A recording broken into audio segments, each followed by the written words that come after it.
Once again, thank you for coming to this Primary Sources in Teaching Online webinar series. It brought to you by the TPS Western Region in partnership with the TPS Teachers Network.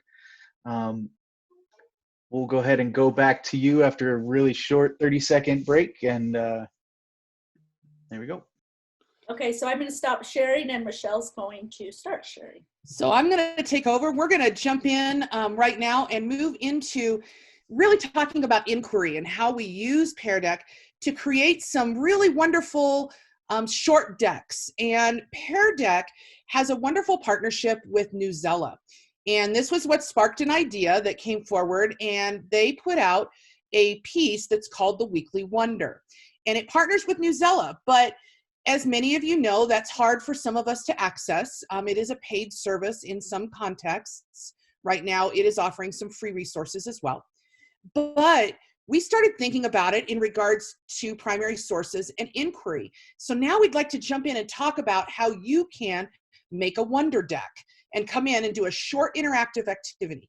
I know that some of you all have been challenged and been given the role of creating online learning where you have a certain amount of time that you can spend in online learning with your students.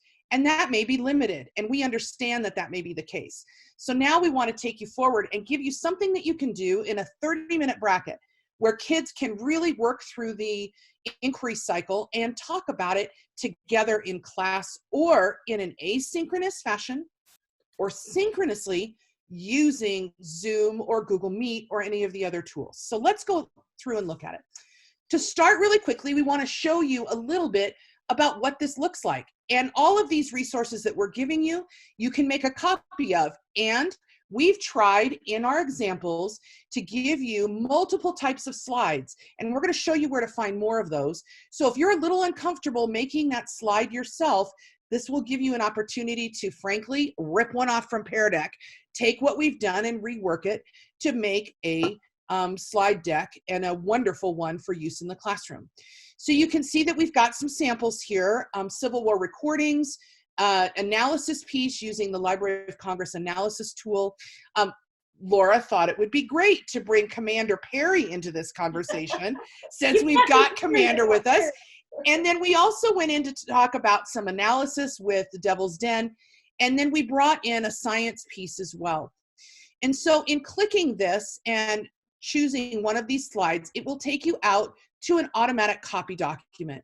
For our purposes right now, I'm going to step out of that because what I want to do is just go and show you the document a little bit and talk to you about the why. And so when you copy that document, it's going to come into a document that looks like this, that has somewhere in the neighborhood of really 7 to 8 slides. The core content of those slides will be 5 or 6 of them. And we will come back to this, but you can see over here on your dashboard, you have an intro slide, which we're not counting as one of the slides in the slide deck. And then you have some other process slides that are here. And that's what I want to go back and talk about right now, because I think it's really important that we're very thoughtful in the way that we present and the way that we work with students around questioning and inquiry. So we're going to go on into that. So I want to go to this into this next piece. And so we're going to talk about actually making a Pear Deck and primary sources. Now, a lot of times when people think of primary sources, they immediately think of social studies, or they think of language arts with a piece of text. But understand that primary sources really can be a set of data. It can be something that's scientific. It can be an artifact, lots of different things. So we really went back to kind of create a Wonder Deck, and that's our term. It comes from that Weekly Wonder piece, but we said we want a deck of slides that are around inquiry best practices. And this really would be 5 to 6 slides, not counting that intro slide. It takes a student from wondering to research and on to reflection. And it's going to be compact, yet it's flexible. So it's going to allow you some movement, some flexibility in that asynchronous piece as well as the sync piece. And either of them work. And that's what's the beauty of Pear Deck right now and the beauty of a short deck. You can use this at the beginning of a week, in the middle of a lesson, or maybe as an assessment at the end. Now we're basing this on some real constructive research that has been done around the Stripling model of inquiry. This is a model of inquiry. There's multiple models of inquiry. We know there are many out there. This is one that we've engaged with the Library of Congress that really has students connect with something, wonder about it, investigate it, construct their knowledge and thinking, and then go to express it and reflect on it again. Although we know that the reflection process really is throughout the cycle of inquiry. It's not just at the beginning or the end.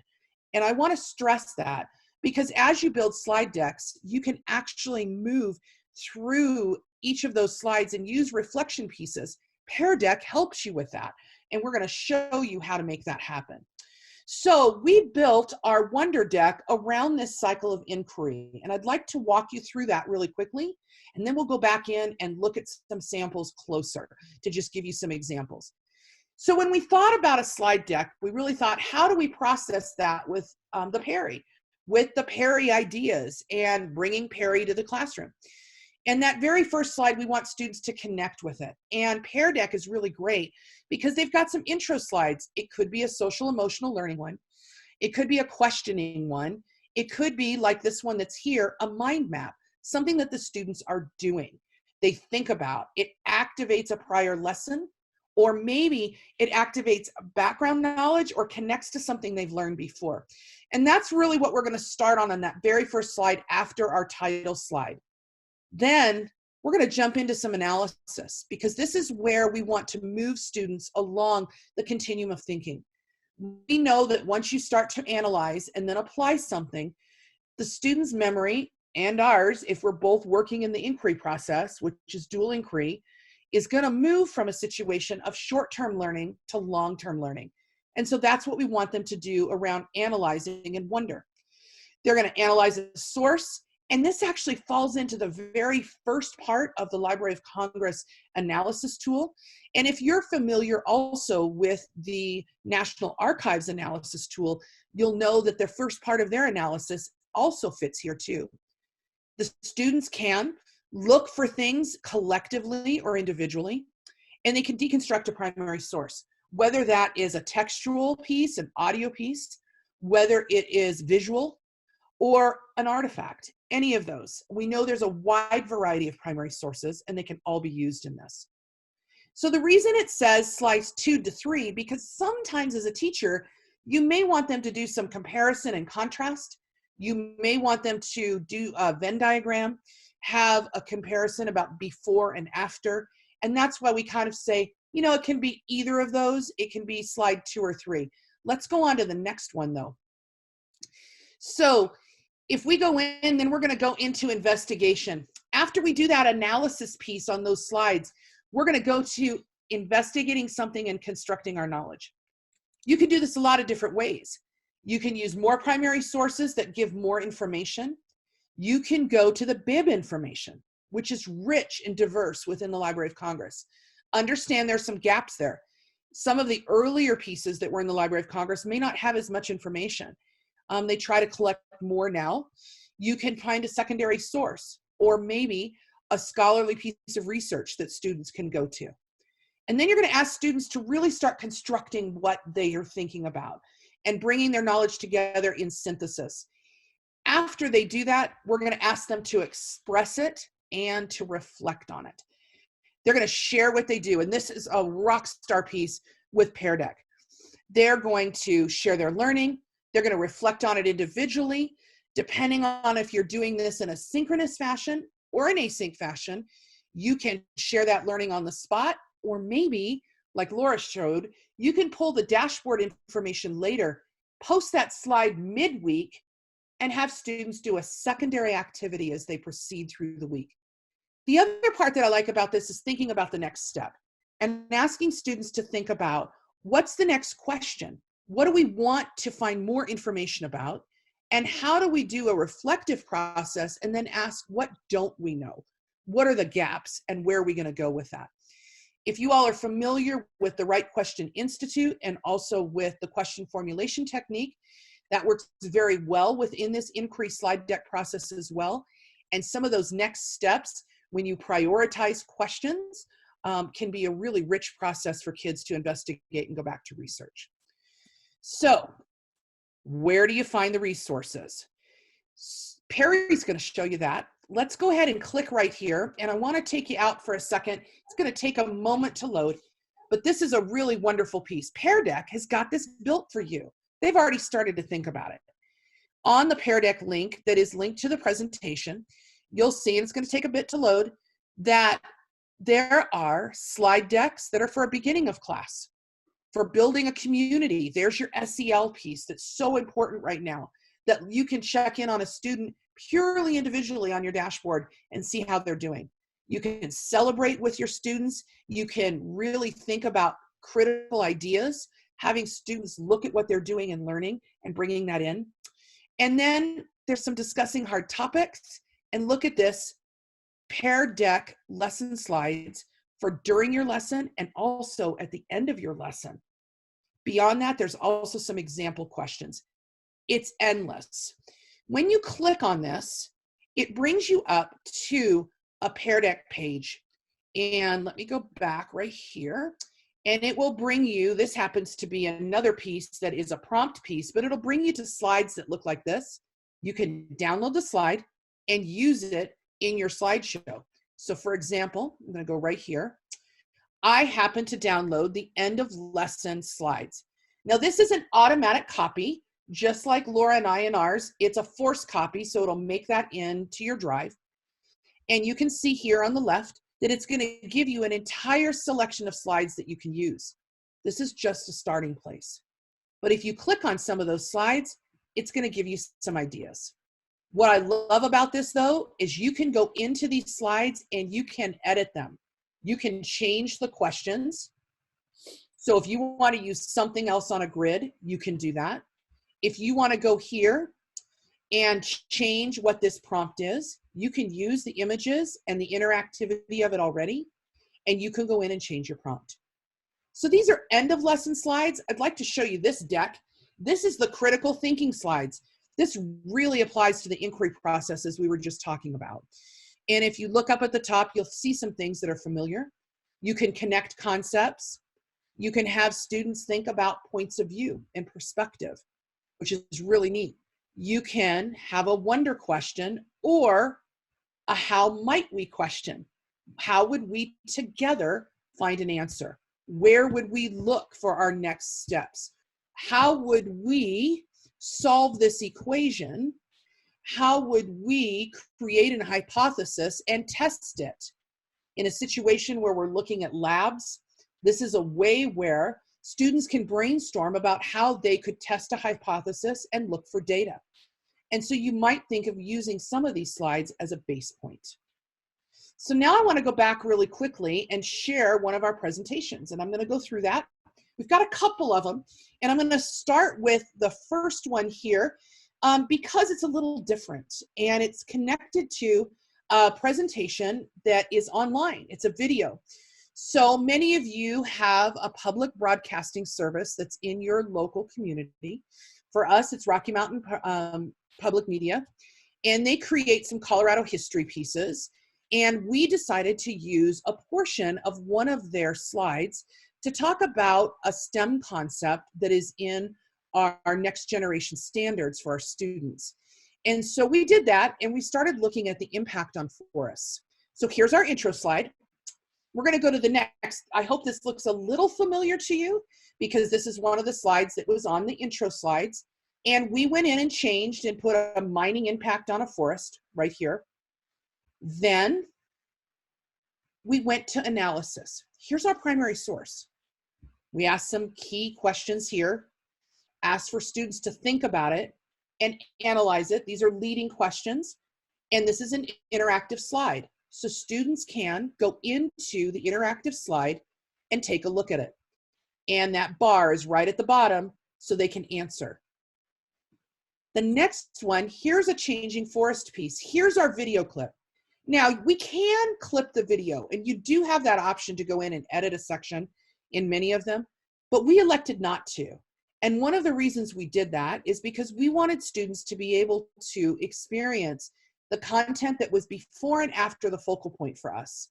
because it gives a wider background information, it gives more context, and in addition, it may spark some interest and give students something productive to think about during this time, and it actually applies to their learning. That goes with another document-based question that's available from Rocky Mountain PBS online. So you can see, we asked how mining has changed the landscape. We asked the students to watch the video between these timestamps by just clicking on the video. And then what did they learn? And again, it's an interactive slide, so they can get into this, watch, interact it, and response back. And so you can see their responses. Then we did a 3-2-1 reflection on it. And then here's that next step. Where can I find more information?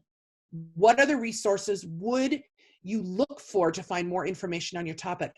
I don't know about y'all, but for my students at the middle school level, and even those that I work with at the high school level, a lot of times they get stumped and they can't think about the next steps for research. An interactive slide like this asks them to reflect on what they've learned and what they've done, but then to think about the next steps, to continue to think about that research mindset that we want when they're working in an inquiry process. So that's just one slide deck. I'm going to stop there for just a second and see if you've got any questions if you want to jump in.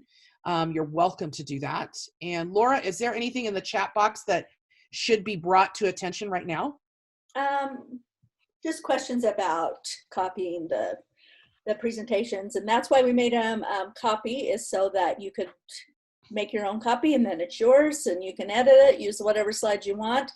But you'll notice, like the slide Michelle's on right now, it's a drawing slide. So if she started a Pear Deck presentation, that's how students would interact with this slide. Where can I find more information? They could draw or add text to respond to that prompt, right? And if I go back here, you'll notice that this one is a drawing slide too. We also have this one, which is a writing slide.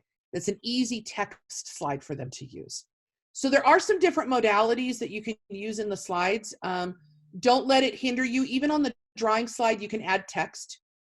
You may not be able to go in and type quite as easily, but you can add a text box to go in and do that, and it's not a problem. So Laura, can I go on and show another one? Is that all right? Yep, you're ready. Okay. I'm going to go in. I'm going to make one point. So Go for it. Ruth was asking if the kids make their own copy. You make a presentation.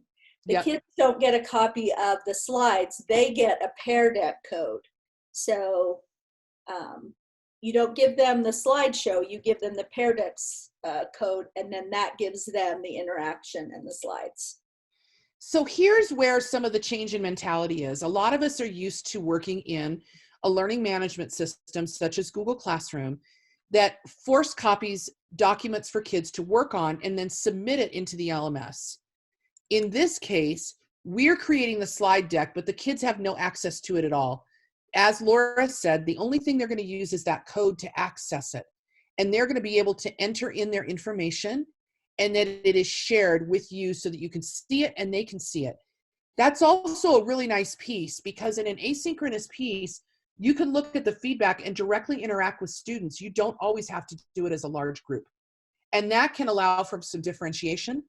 It can allow for some individual re-instruction. It can allow you to pull together a group, especially in this environment that we have now.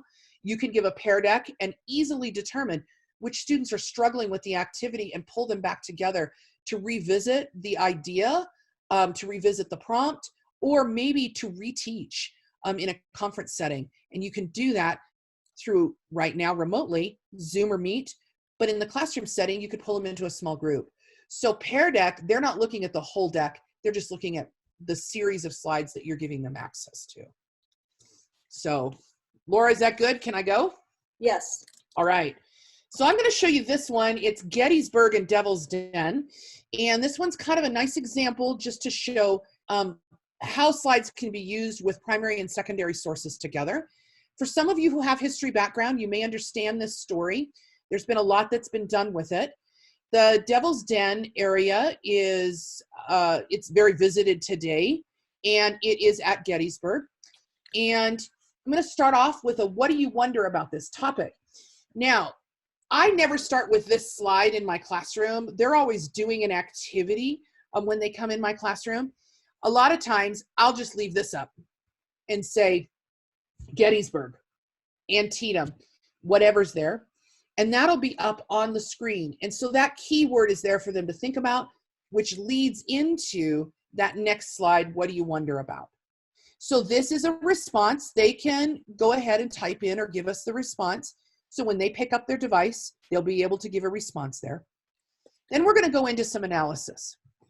And we're going to take a look at this particular picture. Now, for any of you guys who know middle schoolers, anything gross works. So anything with dead bodies is wonderful in the Civil War. So they would be totally into this. They are going to look at this slide, and it gives them some guiding questions for some analysis right here. And then they can move on and go into another photograph. And it asks about a higher level thinking process and question here. After examining this photo, how do you suppose that the photographer wanted to do this? Why would they have ever photographed this? Well, there's lots of reasons behind it, but we want to lead up to that process and have them think about it. The second question, in what ways could someone use this photo to discuss the war, will lead us to some later sources. And I want to talk about that right now. A lot of times as a teacher, we're overwhelmed with a myriad of different things to present. The Wonder Decks that we're creating right here around inquiry, it's really important to think about less is more. What can you provide that is a short step, but is meaningful and rich in conversation and also analysis that can lead you to an end goal? This is where your backwards planning is really important. So I'm going to go ahead and click the next one. Now, this looks very overwhelming. For some of your students, it's going to be hard. They're going to look at this text and they're going to say, nope, not going to do it. But we've broken it down a little because there's some drawing on this slide. Take a look at the top where the arrow is. Circle the details describing the sharpshooter in red. Draw a square in blue around information. Highlight the Civil War battles and highlight something you found interesting in pink. You can get an idea of annotation with this process. We put these questions in as a sample of different types of questions. I would change a few of these, to be very frank. In using this presentation, I would tweak them based on the abilities of my students and what they were doing and what my purpose was with this, but this is a general overview. You could use it as is. They can go in and highlight, circle, draw on the slide. And this is Alexander Gardner's actual piece that he wrote about in his photographic book of the war. This is what he said about the images that we just looked at. Let's go to the next slide. Now we're going to go to a case study. This is where we link resources in one agency to resources in another. We're going to go out to the National Archives, and if you click on that link and go out, it will actually take you to the true story of the sharpshooter. And by digging in, you'll find out that a mystery was solved here, that in reality, it was a moved body. It was something that was changed. And that's interesting for kids. That's something that's really fun for them to consider and think about. And I want to stop right there for a second because I want to go back to this slide for just a moment. It goes back to the where you find your resources. The slides that we pulled in are on this link that we gave you, those decks that we pulled down. Every single one of these slides in here are interactive slides from the critical thinking before lesson or after. Let's take a look at the next step. Here's the next step. Based on what you've learned in the prior photos, what do you think the photographer was trying to convey to his audiences? Now, you could put based what you've learned in the prior primary sources, based what you've learned in the primary and secondary sources. We just formulated a question here so that you could interpret it. They can type in their response. And then their last ending piece, what's the most important thing you learned today? Understand that that may be a content piece. It also may be a skill piece. It may be something that they did today that they didn't know how to do. And that's okay. I think in this time, especially in our remote learning, we're teaching content and skill, and it's a balance of both. And we have to really consider that. And in the classroom, we have to consider that too. And sometimes the most important thing they learned when we've gone back to share this information is not that they were right, but maybe that they failed in their analysis or they failed in understanding what the photographer was actually doing. But it's up to us through these activities to show that failure is appropriate and that it's good and it's a learning process and that it can really promote a growth mindset. And so we want to move right to there. So I'm going to exit out. I'm going to go back to our Pear Deck presentation really quick, and I'm going to click.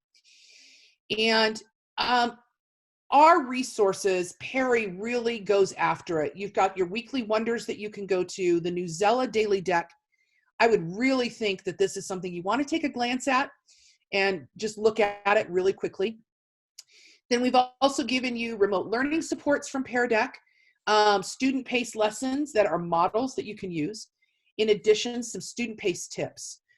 We really want you to have everything you need today to make this a really good experience for you and your students.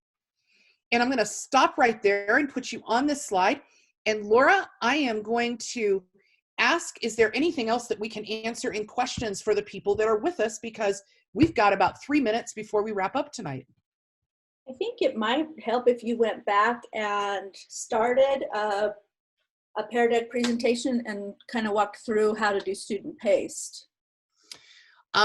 I can do that, although I don't know how much time we've got right here. Do you want to pop in and do that? You can do it. I'll walk you through it. So go to your add-ons. And then we'll talk to everybody through I'm going to go. I'm worried about time because we're almost out. But I think if you just go right above in your add-ons, right above. I know. Hold on just a second. Okay. Sorry. I got it. Just got to move something. Okay. Can you see it? I don't see you in add-ons. Yeah, it's not going. See, I'm worried about that because we're slow on our side today. Oh, I don't see your cursor moving at all. And I think that's an Adams 12 piece right now. That's why I'm nervous because we've got 2 minutes left. And yes, I want to do that. Do you want to try it on your side? It may go faster on DPS. Okay, maybe so. All right. So I'm going to stop my share. I'm going to turn it back over to you for just 1 second. Okay, so let's say. Welcome to being in a school district. It's just a little hiccupy this afternoon.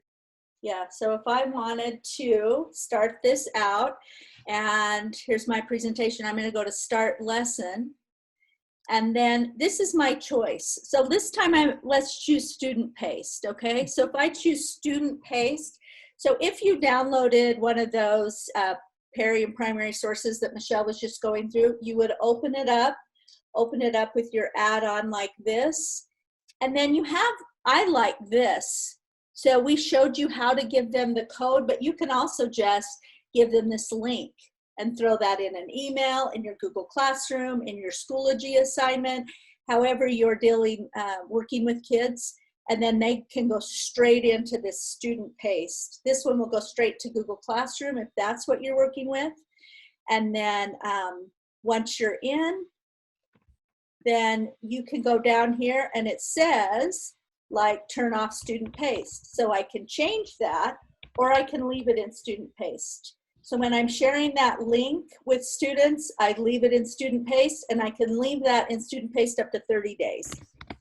And so students can have as long as they need to go through that lesson. Then I can go back in and I'll be able to check the answers and work with the kids. And then also I can go right back here, go to review the lessons, and go see those answers anytime I need to in my sessions. So you're in sessions. So this is home when you go to Pear Deck, and they have all kinds of resources.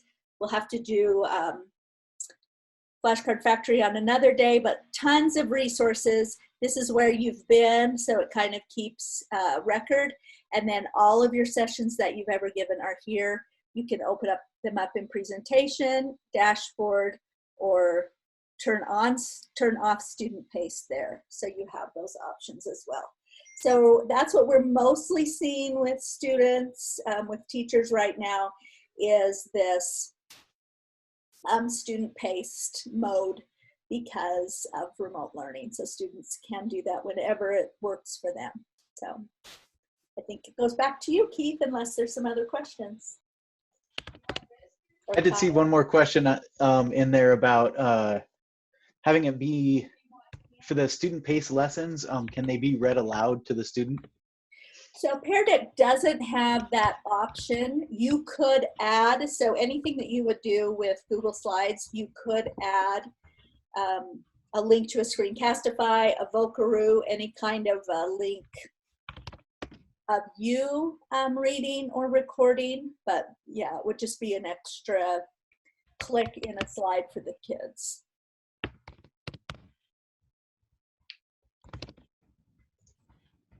All right. Well, thank you all for attending, and thanks Laura and Michelle, for the two geeky teachers, for providing your amazing knowledge to everybody. And again, to everybody, if you just Google two geeky teachers, you'll find a website that has a lot of amazing resources on there for ed tech and primary sources and everything else too.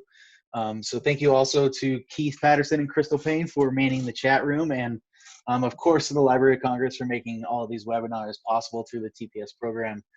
As a reminder, if you need a PD certificate, the URL is up there on the screen. It's bit.ly/PS Teaching Online.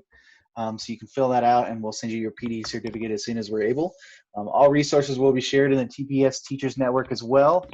And thanks for joining us, and have a great evening. And just as a quick side note, we want to let you know that the recordings of this will also be up online on the channel with Teaching with Primary Sources in the Western region. That'll happen shortly, so keep an eye out on that. And we can put the link in the chat box in just a minute so that you've got that as well.